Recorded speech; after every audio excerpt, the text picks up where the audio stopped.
Are you looking for a new whiskey adventure? Then climb in and buckle up. Get ready for one hell of a ride on the Whiskey Trip podcast with your host, Big Chief. Join in as he and his guests explore whiskey and dive into whiskey stories from around the world. Now here's your host, Big Chief. Folks, you know, here on the Whiskey Trip, we celebrate more than just the pour in our glass. We celebrate heritage, tradition, and the stories that make this country what it is. That's why I'm proud to tell you about our friends at the Heritage Flag Company. These aren't just flags, they're handcrafted works of art built from whiskey and bourbon barrels that once held the spirit we all love. Every cut, every nail, every burn mark tells a story of patience and craftsmanship. Just like the whiskey we sip, these flags are bold, timeless, and full of character. Whether you hang one in your home bar, your man cave, or gift it to a veteran or first responder, a heritage flag isn't just decor. It's a statement.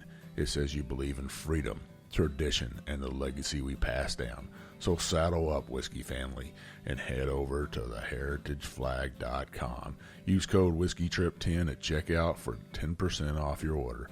Let them know Big Chief sent you. Because just like your favorite pour, the Heritage Flag Company is made to be shared, honored, and remembered. Now let's get on to the show. Hey, it's old Big Chief, and yeah, you're taking another ride on the Whiskey Trip. And yes, this week, folks, I got a special guest with me today. I got Miss Viv, and she's going to give an inside look of behind the scenes of the Whiskey Trip with old Big Chief. And we're going to drink a little whiskey while we're doing this and just have a little fun. This is only the second time she's ever been on one of my shows.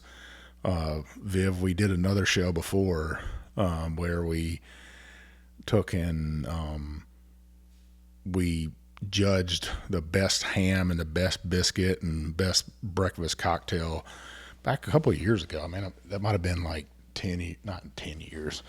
Maybe 5 or 6 years ago we did that episode. It was a fun episode, don't you think? Oh, yeah, it was a lot of fun.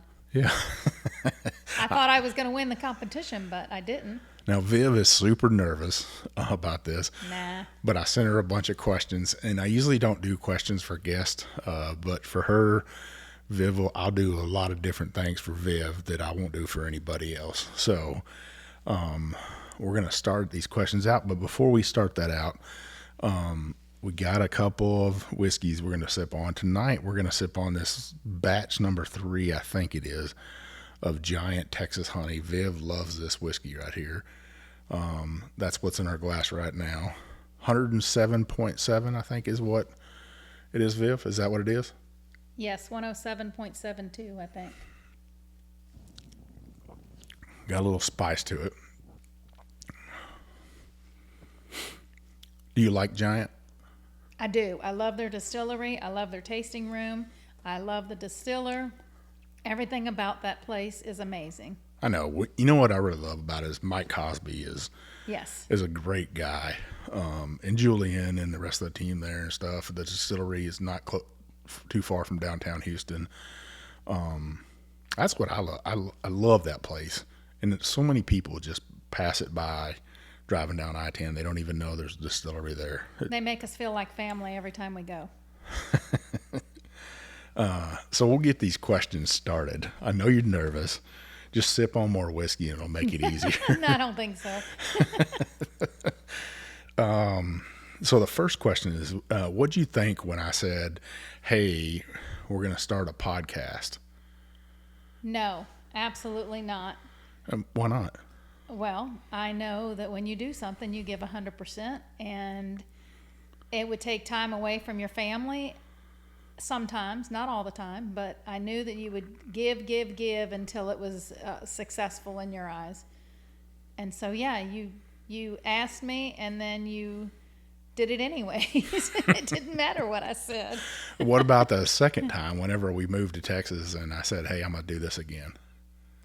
No, I'm talking about the second time. The first time I went in blindly, not knowing what the heck was a podcast, just like you said you didn't know before. Mm-hmm. So I thought, oh, this sounds fun. It'll just be kind of a weekend thing, and we can get out and meet people and hang out with Mel and Jim. And yeah, so I didn't know anything about it. And then as the year progressed, you started getting more involved and showing your face and doing videos every time we went somewhere. And I was like, yeah, this is not just for fun. This is something that's going to go on.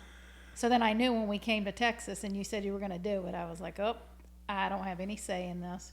You're going to do it anyway. So neither one of us really knew what a podcast was. No. We didn't listen to podcasts. We listen to music when we're doing something, or we'll watch TV shows together, but podcast and YouTube and all that wasn't in our life. No, I think it was a learning experience for both you and the former host. I mean, neither one of you kind of got started. So did you ever imagine the Whiskey Trip would grow to what it is today? Yes and no. Yes, because you're so driven with it, and you don't give up until you get what you want to get. And then sometimes, at first, Kind of like you, right? at first, I don't know. Yeah, I do think I do agree that it has gone not as far as it can go, but you've come a long way. When did you realize it wasn't just a hobby for me? When you started posting every single day, that it's more like a job. I feel like you treat it more like a job than you do a hobby, although you love what you do and it's fun. But every day you have to make a post. Every day you have to comment on listeners, because you've got listeners from all over and they want your insight on all kinds of topics. I mean, I think that's just interaction with folks, and the same thing in my regular job. I want to interact with people, and that's why I'm so good at my job. And I feel like that's what made me successful at podcasting, is I want to interact with people, and I just don't want to be humdum and just boring, right? I don't want to be that. I want to be funny and have a good time. And I don't think a lot of people realize that about me, that some people might think I'm serious like all the time. Oh, no, definitely not. I'm always kidding around, and I can be quite the little devil, wouldn't you say? Oh, definitely. And if my mother was sitting here, she can attest to that devilish attitude sometimes. What was your first distillery trip with me like? Do you remember that first distillery trip? Yeah, we were living in Cincinnati, I believe, and we decided to go to Kentucky for a road trip. We had you had just bought me some golf clubs, and we were going to go golfing in Kentucky and visit Maker's Mark. And when we went to Maker's Mark, there was nothing there. It was just a little tasting room and the bottling area where you dip your bottles in the wax, and very small, rural still, nothing commercialized. So it's kind of a cool experience. I think we did Heaven Hill that same trip, and I don't remember that. I do, because you bought me a bottle. You were like, "Hey, true. Any bottle that you want in here, I'm gonna get it for you." Because it was like an anniversary trip for us, and super excited. I think I got a bottle of Elijah Craig 18-year-old, and I like coveted that bottle. I was like, didn't let anybody drink from it, just a couple people. And then after I retired, old Bob England and Steve Johnson, we polished that sucker off in one night. Had a good time. Well, that's what bourbon's supposed to be, right? And whiskey, shared with friends. And those are two very, very good friends of ours. Yeah. They're two whiskey friends, right? Not only coasties, but they're whiskey friends too, that drink whiskey and their family. And they are like family, like two brothers to me. They actually were my sponsors when I made Chief and went through Chief's Call to Initiation, and they mean a lot to me, and that's why I love sharing bottles like that. That's important to me. Do you think whiskey people were crazy at first? Yeah, I didn't know what the craze was all about. I thought they were just a bunch of drunk people trying to get more bottles. I mean, I had no idea that it was as important as it is, and that people, I mean, you don't see that with vodka or beer or anything like that. It's just people want to know more and more about the whiskey world, and it shows. I look at it now and I don't think they're crazy, but yeah, I think both of us as a couple, we had went to wineries a lot, and we toured did. wineries, and we went to a lot of breweries.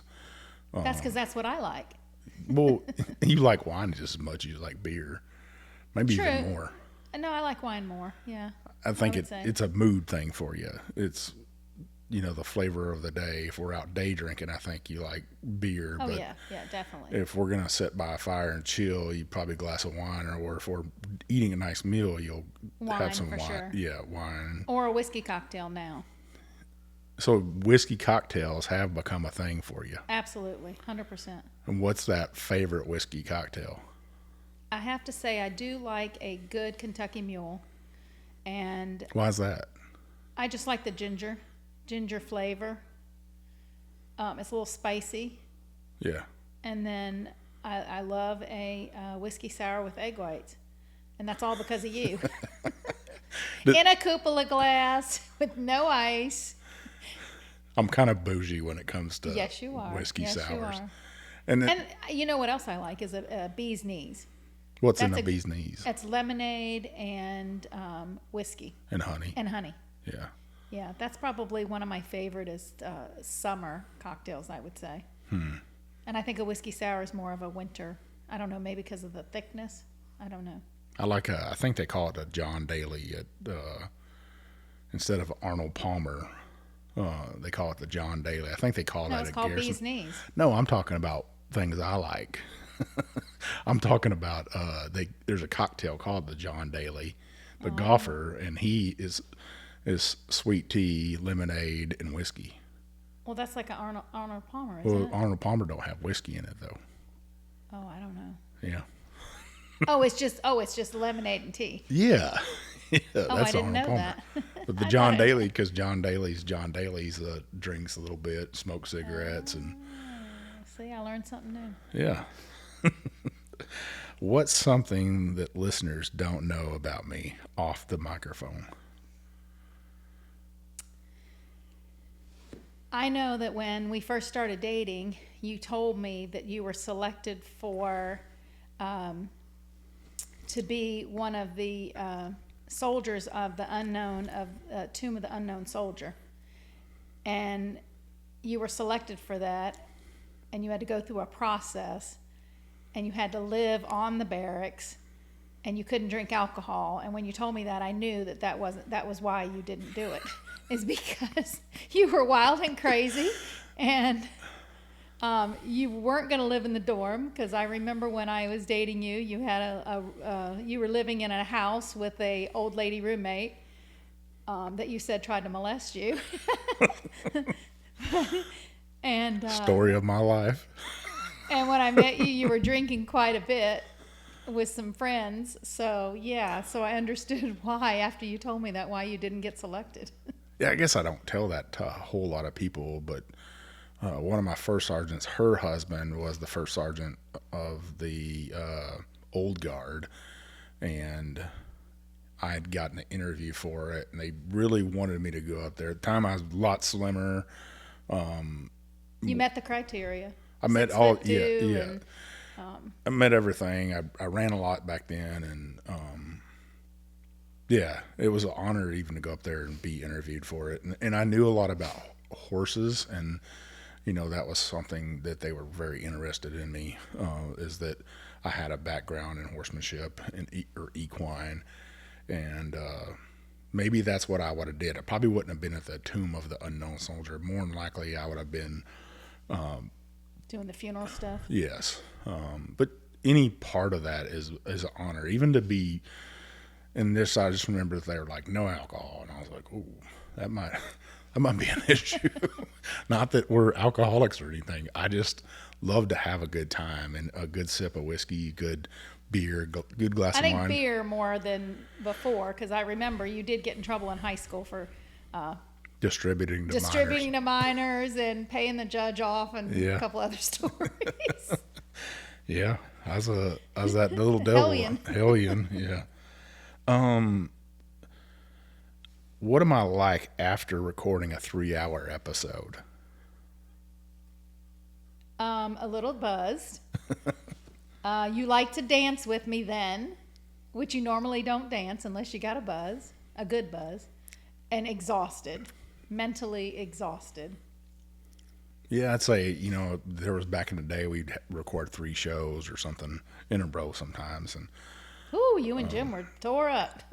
ooh, and then, now I put so much effort into it. If I do 3 hours, maybe sometimes 4 hours, That's a lot. because there's a lot of prep beforehand, looking around the distillery, and a lot of people don't know what's going on in my mind. It's just a madness that's going on inside my head, and I'm trying to think of questions and make sure that I'm prepped right for the episode. And even in the episode, my mind's going crazy, and I'm thinking, is this how I want this episode to go? Where do I steer it? How do I manipulate the guests to get them to go where I want them to go?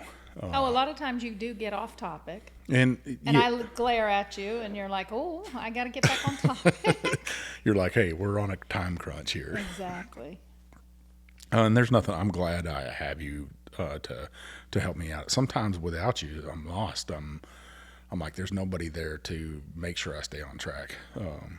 And sometimes the guests will keep me on track. They're like, hey, I got a time crunch here. So do I ever actually relax?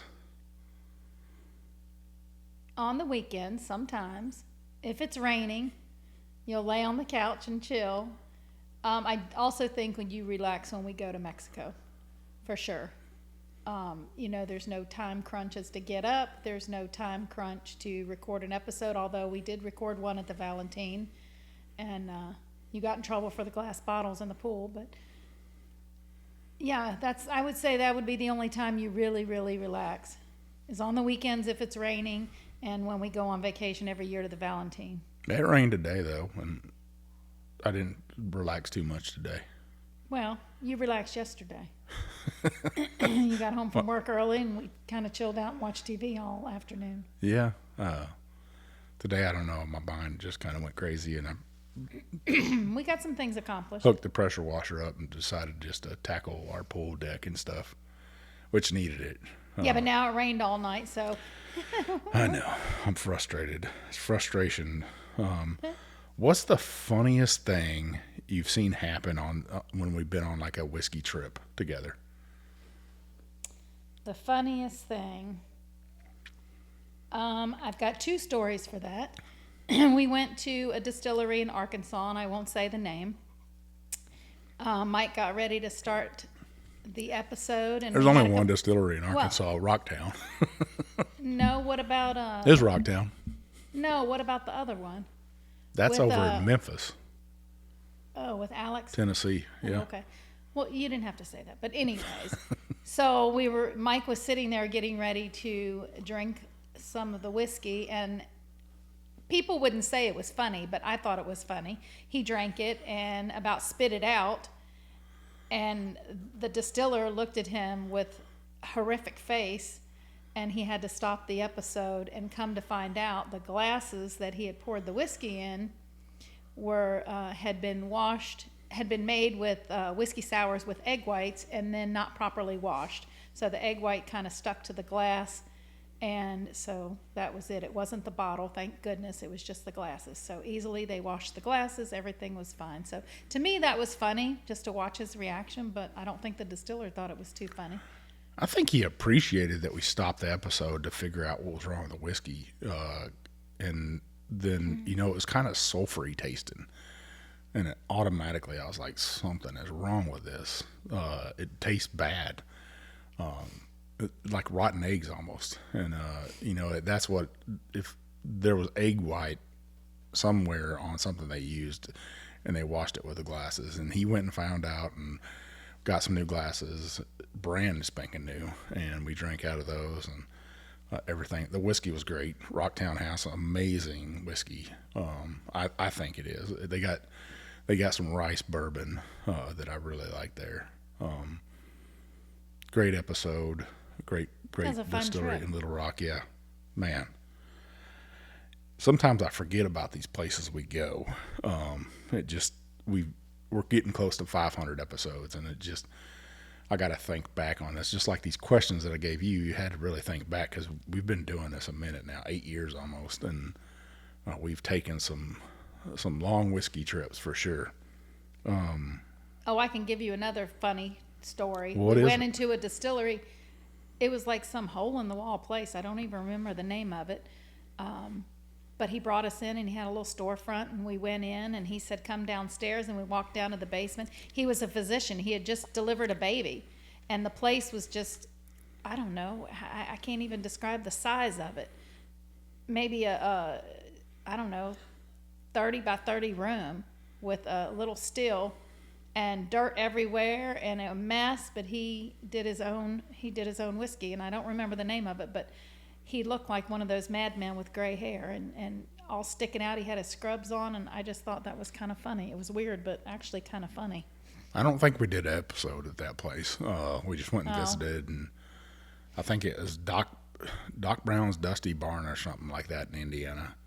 I think that was it. I don't even know if he's still making whiskey or not.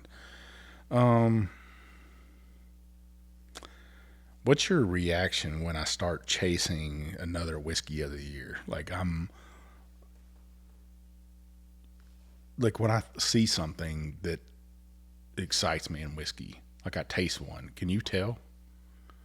Oh yeah, you immediately say, even in January 2nd or something, you're like, hey, this might be my whiskey of the year. And I'm like, gosh, you've got a whole year's worth of episodes left. How are you going to remember what this whiskey tasted like in comparison to other whiskeys? It just kind of shocks me that you're able to remember what each one tastes like and how you're going to vote on it. I know it's mid-May right now. And I think you've probably picked maybe 2 or 3 at the most. I've got 5 bottles sitting in there Okay. in the office right now that I know those are 5 bottles that I tasted. I think 5 or maybe even 6 right now. So maybe 1 per month almost. Last year we did 5. We had 5 and I did a blind tasting. I'm going to try to do the same thing with my brother again this year, old Little Feather. It's his turn to come to Texas, and we'll see how many whiskeys I have.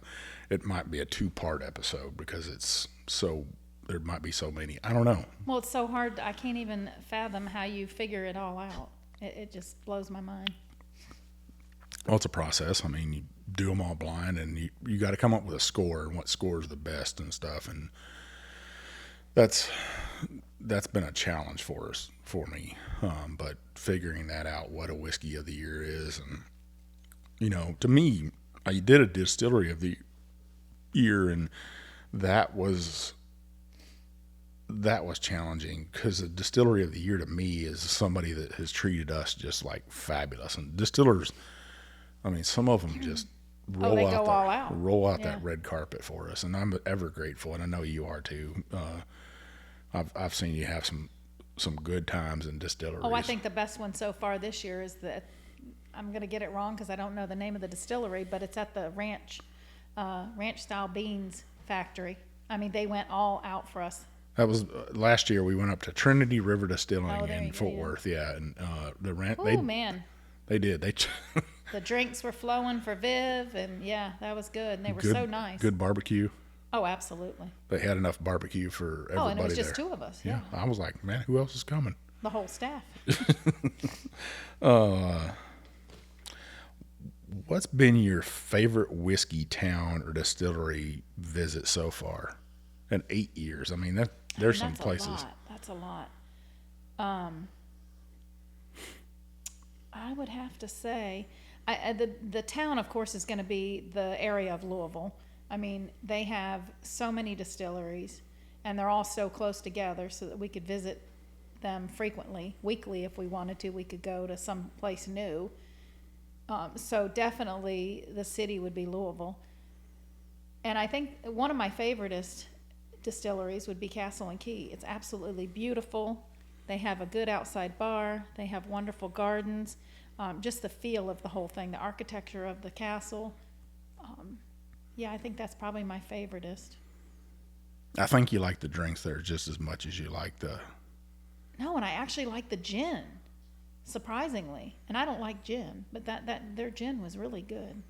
Yeah, I mean, The whole atmosphere is wonderful. the beautiful grounds there, the spring, the creek flowing behind you, like it's a dam, but it looks like a waterfall. It is absolutely the sunken gardens, the whole place. It kind of bourbon ruins, I would call them, the old distillery.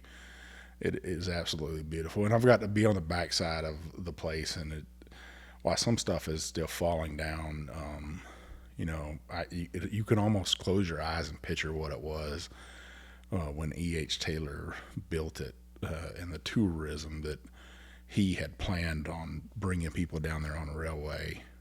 Absolutely stunning. And my family from Germany, we took them there, and they loved it too. They're not big whiskey drinkers at all, but they absolutely loved the grounds and just had a really good time. Yeah, what an amazing place.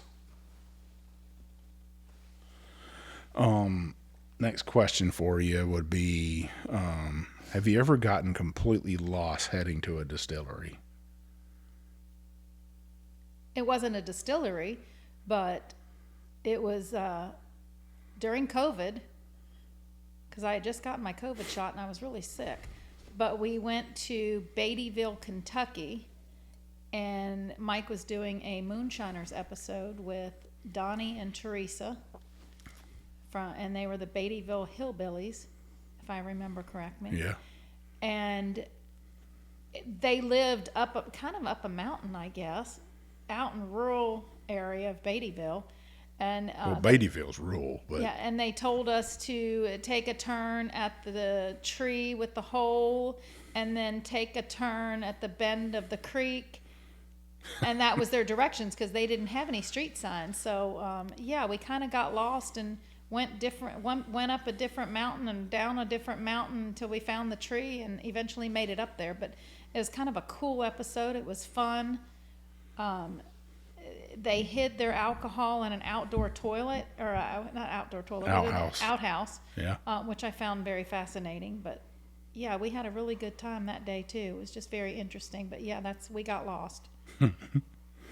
Yeah, that was a great episode and stuff. Learned a lot about moonshiners from Donnie and Teresa, and just it was very interesting how they lived their life, and that he was like an AC guy, HVAC guy, really, and she does tourism for the county and for Beattyville. Wasn't she a mayor or something? I think she's on the city council or something. Yeah, but they had this like fruit punch moonshine that was really good. Yeah, I'll knock your socks off. Well, it was only 100 proof. He was very proud about that. You can hear Woodrow. He's getting a little hot and stuff.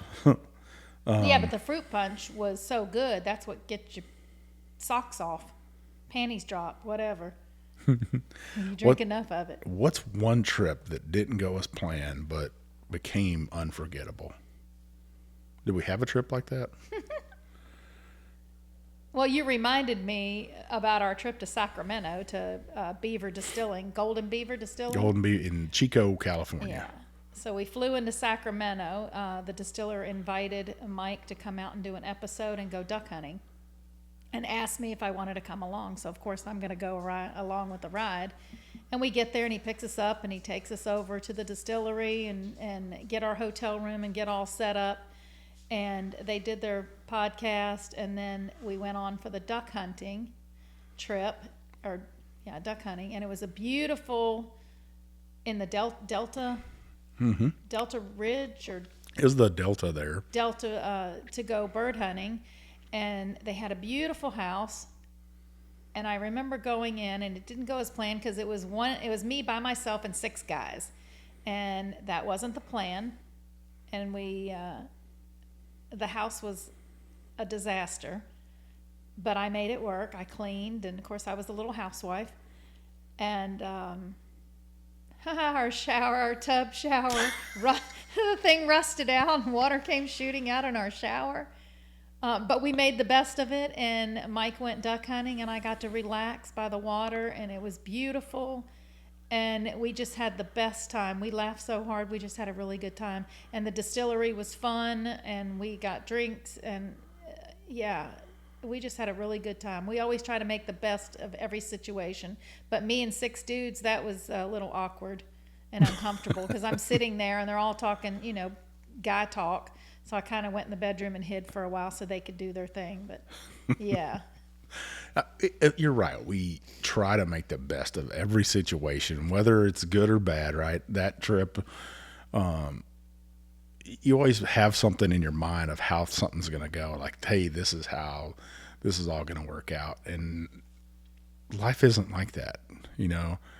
Life isn't always planned out, and stuff happens. Like the faucet really did. You turn the water on and The whole rust. it just shot out. The whole thing just shot out. And, but we made that trip work. And we've had, as a couple, we've had so many trips like that. I can't even tell you about picking wild blueberries and I was just gonna say that. sleeping in a bunk bed and with a shower that barely fit either one of us. You fit in there perfect. I did not fit in that shower too well. It's tiny. That was in Michigan. Yeah, that was a fun trip too, but that was not a whiskey trip. So before we go to the break, and this will be the last question for you, what's the funniest interaction you've had with listeners? That I've had or you've had? Well, either one. Well, no, because they don't really pay attention to me. But we were at Bourbon on the Banks the first year, and there was a jockey that had ran, not in the Kentucky Derby, but he had ran over at Churchill Downs. And he ran up, and he must have been, I don't want to say 3 feet tall, but he was probably about 4.5, 5 feet tall. And he was looking up to Mike, and he ran up to him, and he recognized him. He did it. He didn't speak any English, I don't think. He just said, "Big Chief, Big Chief, Big Chief." And so he was so excited to see Mike and the podcast that he was previously on, and just couldn't believe it. So that to me was kind of funny. I chuckled because I knew how excited he was. And at that point, I knew that Mike was going to be going to bigger and better things. Or should I say Big Chief? No, you're Mike. You're Mike. Yeah, I think that to me, I get excited when people do come up to me, whether it's in a liquor store. I don't have that happen as much now. Not here, no. Yeah, it was different in Kentucky because everybody there, I could go into a liquor store and just people like, "Oh, hey, what are you doing in here?" I'm buying me a bottle of wine. Yeah, buying a bottle of wine, and then I'd come back out and you're like, "Hey, what took 45 minutes what took you long?" And here comes a guy with a shopping cart because I'm known for I can sell some whiskey in a store. Yes, you can. I think you purposely listen for people to say, "Oh, what do I buy?" And you're like running over there to the aisle to help people. Well, everybody can see Woodrow made in his appearance after he got himself a nice drink and stuff. And I don't know if you heard him, but he just burped really loud. Well, that brings us to the first half. I hope everybody is enjoying this conversation with Miss Viv. Viv, you're barely drinking on your whiskey, though. Have you barely, been sipping it's on almost it? all gone. Oh, it's almost all gone? Yeah. Well, you got to finish it because we got a new whiskey okay. to try after the half. And listeners, we got a giveaway today. I'm going to give away a glass, a challenge coin, and that bottle of Cask Strength Maker's Mark, what do I usually drink in my whiskey sours? That. Or is that the same thing as the Maker's 46? No, I usually drink the Cask Strength. Yeah. Every time, if it's on a bar, if not, I'll just go with Maker's Mark or something they have, a wheated bourbon. If I can get something Cask Strength is what I'm looking for at wheat. So, but listeners, you stick with us. We'll be right back. The Whiskey Trip is proudly sponsored by Guardian Coins, a veteran, family-owned and operated company that understand what it truly means to honor service, story, and tradition. Guardian Coins just doesn't make the challenge coins. They craft symbols of pride, legacy, and camaraderie. From military units and first responders to distilleries, brands, and special events, every coin is designed with purpose and built to last. Here at the Whiskey Trip, our official Whiskey Trip Challenge coin was brought to life by Guardian Coins, and it represents exactly what this ride is all about. Craftsmanship, community, and sharing a great pour with amazing people. From custom artwork to flawless finishes, Guardian Coins works with you one-on-one to turn your vision into something tangible, something you can hold, collect, and pass down. So if you're looking to create a coin that tells your story, whether it's from your unit, your brand, or your next big milestone, trust the folks who know how much that story matters. Visit Guardian Coins on Facebook and tell them Big Chief from the Whiskey Trip sent you.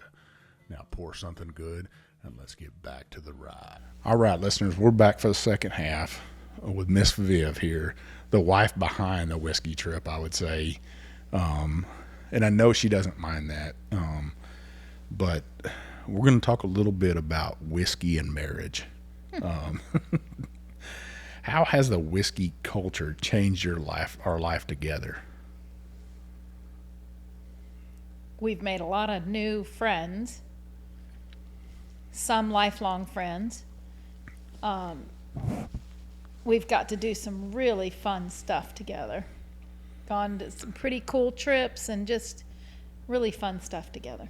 Yeah, I mean, we have. I mean, just the trips that we get to experience, the people we get to experience, the distillers. Some distillers have become dear friends. And it's enriched our lives, I think, more than most people could realize. Or just friends that drink whiskey with us and stuff.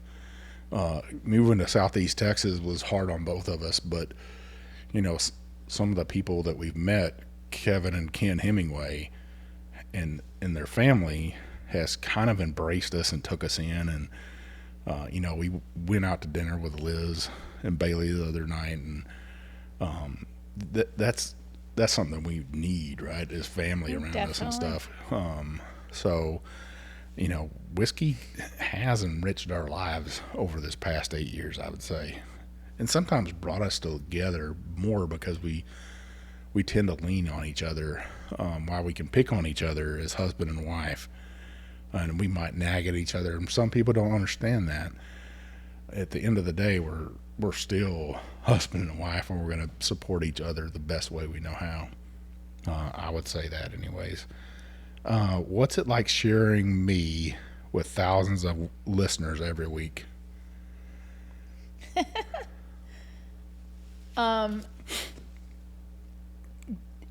During the week, sometimes it does get a little frustrating because you're constantly focused on making sure you're doing your episode, editing, photographing, doing all that. But when you're actually doing the episodes in the office, it gives me some quiet peace and some time to myself.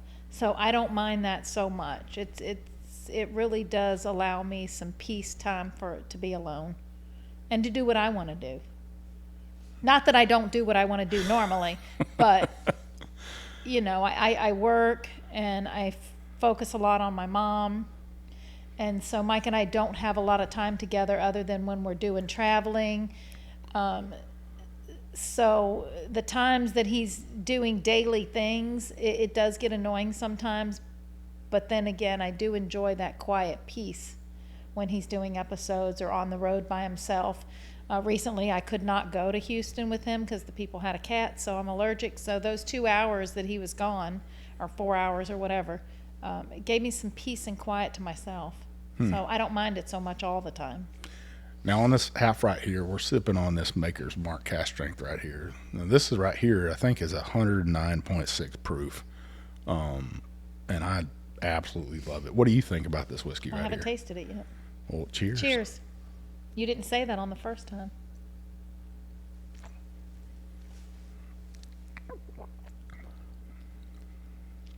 Oh, that's good. It's not as spicy as the last one. Have you learned to enjoy whiskey more over the years? Oh, absolutely. Absolutely. I never drank whiskey before. It was like you said, I was a wine drinker, beer drinker. Every now and then I'd have some vodka with some club soda and lime or something. But no, I've learned to appreciate the tastings, notes of everything. And as you know, most people know when I tell them I do enjoy the cocktails. And that's what I tell the wives of the whiskey drinkers, the husbands. I tell them, just try a certain cocktail. Try this, try that, and see what you think. And some some wives appreciate me saying that. So yes, I do enjoy learning more about whiskey every week. I mean, I don't think when we first met or even when we first started doing podcasting, you wouldn't have been able to sit down and drink a glass of whiskey like Never, this with me. never. And now you can sit down and you could polish that whiskey off with like nobody's business. I know you can anyways. Yeah, but I would never go to a bar and order. I think I've only ordered like a neat one or two times. Very rarely. It's always cocktails.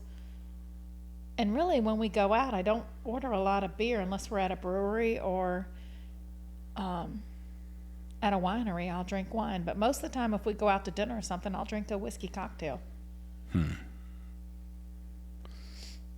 What whiskey actually surprised you and made you say, okay, this is good? I would say one of the first times I really sat and drank some whiskey was at a barbecue festival at Wilderness Trail with Mo Cason. We were in his trailer, and I don't know if you guys know who Mo Cason is, but he's like a barbecue guru. He's amazing. He's won a ton of barbecue competitions.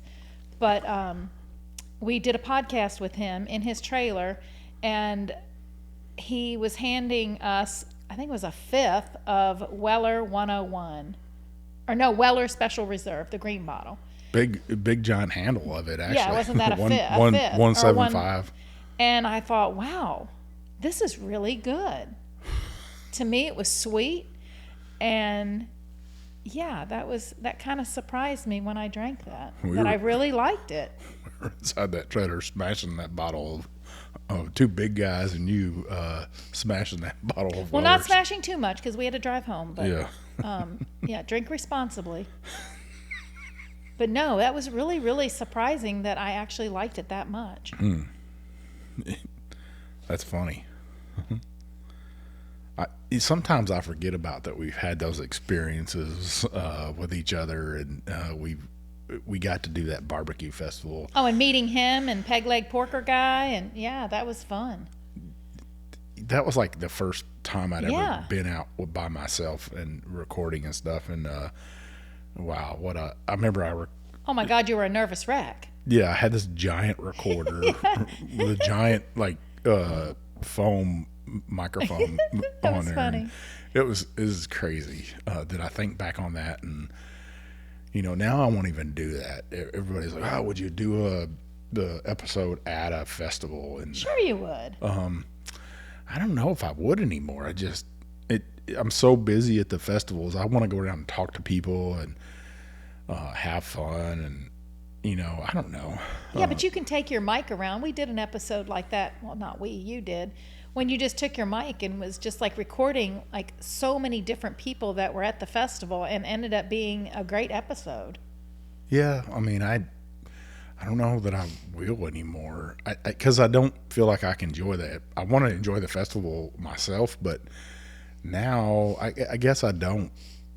It's more work for me when I go to a festival, and I like to keep myself in a certain way, and I don't like to drink too much at a festival.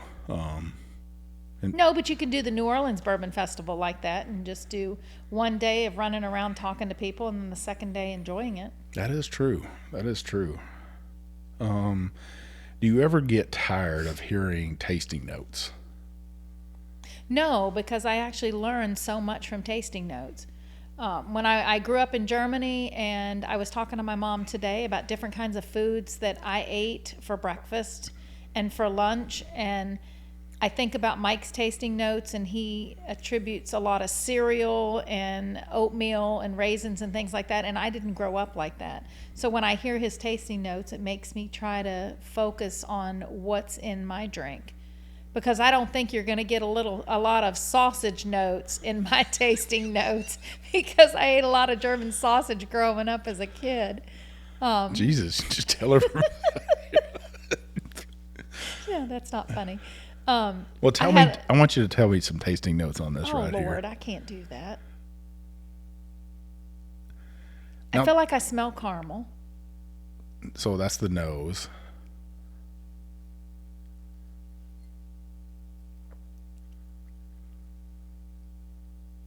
very little spice, like maybe a little bit of a red hot candy. But let me take another sip.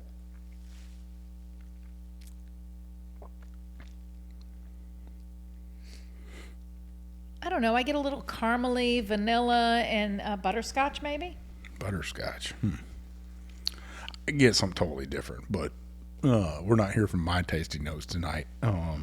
But I will put a review out on this right here.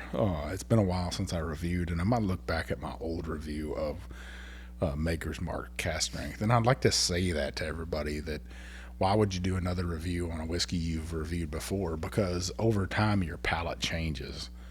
And you appreciate things differently, food differently. There's food that you might have eaten as a child that now you don't you don't want to eat. Mm-hmm. Or food that you didn't like as a child, right? That you might like now, except for chicken and dumplings. There's not a whole lot of food that we as a couple don't like, or even individuals. There's not a whole lot of food that I don't like. Yeah, I'd say the same thing. You know, I think your mom asked that, and there's very few things that we won't eat or something like that. What don't people realize goes into running the whiskey trip? Oh, the preparation work is huge. Even tonight, it took you 45 minutes to an hour just to prep, to get the microphones right, and to get the setup right, and get the lighting right, and the extension cords right. And every time we go to a distillery, you have to do it over and over and over again. And you have to make sure their setup is perfect. And so you do ask a lot of the distillery to make sure that you have extension cords and lighting, and it has to be quiet, because a lot of distilleries, they start, we try to do our episodes early in the morning, so that you don't get the workers coming in starting the ice machines and all that. So it takes a lot of preparation, not only setting up, but just the week before, making sure that that everybody knows that there's an upcoming podcast and what it's about. So the photographs, the little reels that you put out, just to get people to listen and get involved. It just takes a lot of work. It's an every single day something has to be done to prep for the following week. What's something I stress about that most listeners would never know? I just said perfection. You want to make sure everything is right, because if it's not right in your eyes, you feel like the listener is not going to enjoy the podcast. Although people don't realize, they don't focus as much on those things as you do. Audio is huge for you. Yeah, I'm not as bad as other people are about that, but I still realize it's important, and the story can't be told without that, I guess.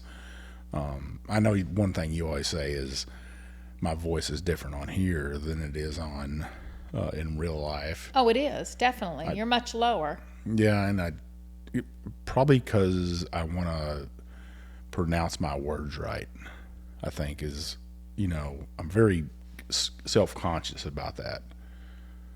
Because I do come from the hill country, even my brother, I think Mitch and I probably could have a conversation. Some people wouldn't even know what we're saying. Or we're talking about this other language, right? We might throw stuff down that people are like, what are these two jokers talking about? And we might be throwing a bunch of 70s slang around from TV shows that we watch, like BJ and the Bear, or I don't know what that is. It's a whole TV show about a trucker and a monkey, BJ and the Bear. I don't know that your brother would know that. I'm going to have to text him and ask him. Ask him. He'll know. He will know. I'm telling you. You don't have to do it right now. What's the hardest part of the journey? I'm not sure I understand what you mean. Like what's been the hardest part for the podcast? Do you feel like there's something I struggle at? Sometimes I feel like you maybe struggle with not content per se, because there's always somebody knocking on our door. I wouldn't say knocking on our door, but sending emails that want to be on the show. So topic-wise, no. I really don't know that you struggle with much when it comes to the podcast. I mean, you've always got great ideas. You've always got something set up for weeks in advance. We're going to Colorado next week, and I know you're working hard at trying to get people on the show and people that have asked to be on the show. I think the biggest thing that you struggle with is timing, to make sure that it's convenient for the distiller or the person that you're going to be hosting on the show. I mean, you're pretty much an open book, other than during open calendar during the week. During your work week, you can't. So after that, you have no issues, but it's struggling with getting them on the show at their convenience and not always yours. We're going to go on to some really deep questions here. What are you most proud of watching me build this podcast and building this business? I am proud that you are so driven and wanting to make a name for yourself and a brand for yourself. It hasn't been an easy journey, but I'm very proud of you and what you're building. Not only for you, but for people, newcomers coming to the podcast industry. You're encouraging, and you're informative, and you're friendly, and you offer free advice all the time. And so, yeah, I'm proud of you for that. What moment made you emotional during the entire ride? An episode? I don't know, just anything. Episode or trip we've taken, or... I can think of 2 episodes that I was very emotional. One was when you did an episode and you talked about my dad, and that was very hard for me to listen to. But I appreciated that you gave him some verbiage and just gave him a shout out. And then the other one was when we went to, please don't get mad at me if I mess this up, it's Tawakaro. Perfect. Bend in the river. And listening to that man's story. Justin Jackson, yeah. Yes, I was very emotional, and it took a lot for him to open up to everybody. And yeah, I felt very emotional listening to that. When I thought of that question, right, when I came up with that question, I didn't know what you were going to say, and you hit it nail on the head. I can remember listening to that story and tearing up, and it's like, oh my God. By the way, I did not tell him any of my answers. She didn't. That story right there is the reason I wanted to do the podcast. You know, I wanted to do podcasting again because of that right there, because of the stories. Yeah, people don't know the backstories of the distillers or anybody that he's ever had on the show. They just don't know. And so, I mean, there's some stories people know, but like Marlene Holmes and the story about catfish and Booker No and cooking hams, and but there's some stories that will never be told, right? That we know because we get told, but you know, those are told in confidence, and you know, people that are struggling with life and being distillers and struggling with even having a business and stuff, and you know, they're barely making paycheck to paycheck. I don't think some people realize that and how powerful that can be. What does it take the ride mean to you personally? Take the ride. Hop on, enjoy the journey, love the excitement of meeting new people, tasting new whiskey, and just going with the flow. All I can do is go with the flow with you and just enjoy life and enjoy the time we have together when we're doing this whiskey ride. Yeah, I mean, I'm just that kind of person. Either jump on board with me, or either get out of my way. If I wasn't on board with you, No, I'd be out of your way? I'm not meaning it like that, but you know me. If I have something in my mind, Oh, you're going to do it, regardless of what anybody thinks. we're probably going to get it. I'm going to find a way to do it. Even if I say no. No, that's not true. I mean, it just depends on what it is. Yeah, I guess. exactly. It just depends on what it is. Some things I'm like, yeah, we're gonna go ahead and do that. Yeah, like our trip to Colorado coming up. I'm like, you going to do the beer bath and all of that? And you're like, yeah, okay. If I got to sit through going to 5 distilleries, you better do something for me. Are we gonna take a whiskey bath too? We can. I don't- Who's going to give us enough whiskey to put in our bathtub? Free whiskey. I don't think so. We might have enough here. Hey, let's go to the Stanley Hotel and fill that sucker up with whiskey, and we can have a good old time. Red rum. Well, I don't know what that means. The but, Shining. oh, well, I don't remember Yeah. that. Okay, let's talk about one last question on this right here. What kind of legacy do you think the Whiskey Trip is building? I think you're building a legacy for all new podcasters and new people struggling to keep going through the podcast industry, that it can be done. You have to stay focused. You have to want to learn. You have to be willing to give a lot of time and a lot of effort, have an understanding spouse, and you can do it. You can do it. I think the legacy is keep moving forward, and you can do it. Yeah, I mean, I do feel like that is, when a new show comes on and I see them or I meet them and they ask me, hey, how do I do this?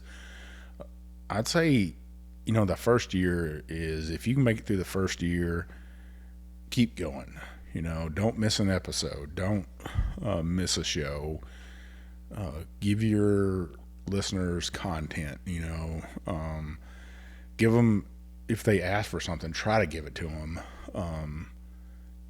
and be true to yourself. Don't break your own rules. One of my rules is, besides old Tub, don't be negative on a brand. And I believe that I've stayed true to that. You have, because there's never any negativity about a brand that you disclose on your podcast. Yeah, just if you don't see it on my show, I probably don't like it, Exactly. or the people at that brand I don't particularly like, or they don't, their values, their ethics don't meet with my core values and ethics and stuff. And I've told that to people before. I think that I always go in the mirror every night before I go to bed, and how can I say what a handsome man you are? I definitely don't say that. I do think, though, every time before I go to bed, how can I be a better man tomorrow? What can I do better tomorrow that I didn't do today? And that weighs heavy on my mind. I know some people are like, yeah, bullshit, but I do every night before I go to bed. I think that what did I not accomplish today that I can accomplish tomorrow? And the same thing as how do you eat an elephant? Well, you eat it one bite at a time, right? And I think that's with podcasting. I know I'm not going to be the best podcast or have the most listeners, the most followers, and that's not important to me. No, because there's always somebody that's going to be better and be more successful than you. I mean, you can just, like you said, stay true to yourself and do what you have to do to make yourself happy and make your listeners happy. So we're going to do a couple fun rapid fire questions. Oh, Lord. So short and sweet. What's your favorite distillery food? Charcuterie. Okay. Best whiskey label out there? Funny you say that, and it's not going to be quick because I rummaged through all of your bottles today. Not all of them, because I didn't want to break any, and I was afraid. Which label you're going to say. Okay, well, tell me which label I'm going to say. No, just go ahead. Oh, BS. I have two. I have two labels. Okay. 10th Mountain is an amazing label. I think I said that right, 10th Mountain. Mm-hmm. And I like that because it's military, and if nobody knows, or maybe everybody knows, I am all military. I'm a military daughter, I'm a military wife, and I'm a military mother. So my entire 62, almost 63 years of my life have been military, and I love that label. My next one is, I looked at so many labels today, and the one that popped out to me the most was the Whiskey Tree from 7-3 Distilling out of New Orleans. Okay. Ah, Yeah. you were wrong. Well, I definitely, if you rummage through my liquor cabinets, there's a bottle I have hidden in there. And a buddy of ours named Matt King. Oh, I saw that one too, but that's not like a real label. That's not a real whiskey. I saw that. And I know which one you're going to say. It's the Wheated King of Kentucky. Yeah. And it's a picture of you with wheat in your mouth. And I love that, but it's not a real, true whiskey label. Huh. So I'm going on true whiskey labels.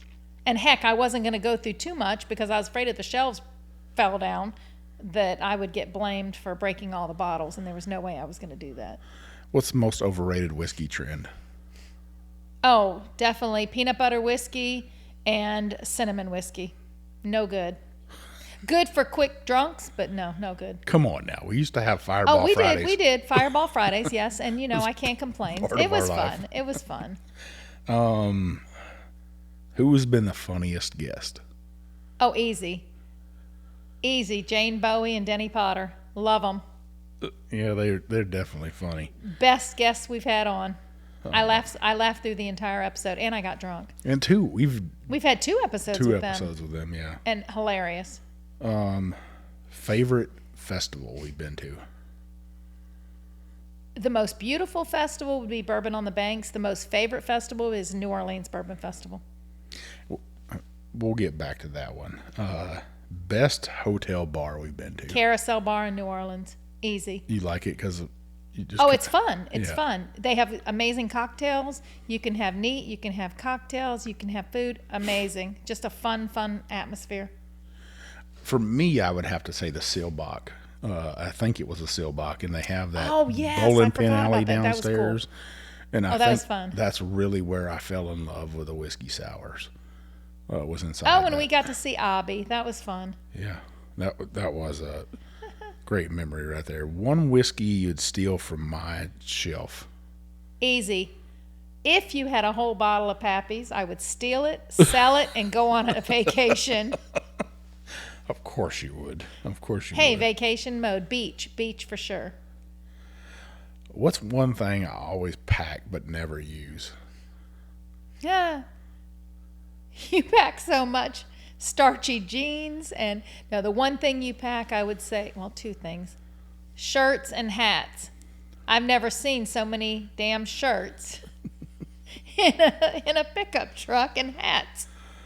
Yeah, I mean, you got to be prepared, right? No, the bellboy freaks out when he sees he's got to get 2 bellhop thingies to hang your shirts. Oh, well, but you got to be prepared. You just be prepared, people. You don't want to be stuck somewhere and not have clothes. Remember that when we go to New Orleans and Colorado when it's snowing and you're not prepared, you don't have the boots. That's true. And I'll laugh because I'll have my winter boots on. Who takes longer to get ready for events? I take a little bit longer, but in the end, Mike's always got to get his cowboy hat right and his starched jeans perfect. So I would say both of us.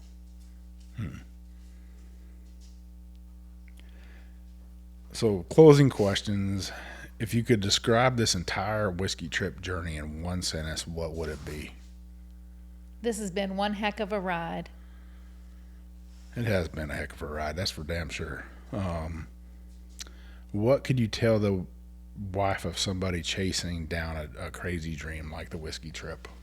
Don't stomp on their dreams. Be there. Be supportive. And just hang on because it's going to be a long journey with its ups and downs. Just keep supporting them as much as you can. Where do you hope the whiskey trip is in 5 years from now? Bigger and better, of course, because I want to go to Europe, and we want to interview some distilleries in Scotland and England and wherever else, South Africa. We talked about going there, and unfortunately that trip didn't work out. But yeah, I want to go to Europe. I do feel like, I'm getting closer to retirement, and I would like to have the podcast even after I retire and do trips like that to Scotland, Ireland, to India, to Japan, and do those trips and get to talk about whiskey there. And We got to start saving money, honey. yeah. Has this adventure been worth it? Absolutely. We've made some lifelong friends. We've had such a fun time during our road trips. We've been able to talk so much more and get down to the nitty gritty when it comes to family, marriage, whiskey tripping, friends. We've really been able to open up our communication with each other much better when we take these trips. Name a couple people that are our whiskey family. April Weller Cantrell, for sure. Matt King, Christian and Colette Hart. Yeah, I mean, Melody Shannon. I mean, these are friends that have been my friends for a long time, and I feel like they're family. And there's so many more people. well, we're going to have to do this again. People didn't see this in the half. She's like, hey, can we not have this over with? And she was so nervous about doing this episode, but I knew how great she would be, and then that Viv would kind of open up a view of the whiskey trip that most people don't get to see of me, because I like to be somewhat private. I do relax sometimes and sit down or lay down on the couch and just veg and watch movies. And yesterday we watched Lord of the Flies, which I don't recommend for children. No. But there is times I get to relax with this guy right here, with my faithful dog and my beautiful wife. And your amazing mother-in-law. Yeah. We finally told her, hey, we're going to lay down on the couch and chill because she does not sit still. So before we go, and Woodrow needs to go out here in a minute, we're going to go ahead and give away this bottle of whiskey this week, a challenge coin and a whiskey trip glass. So what you're going to have to do is you're going to have to put an emoji of a queen.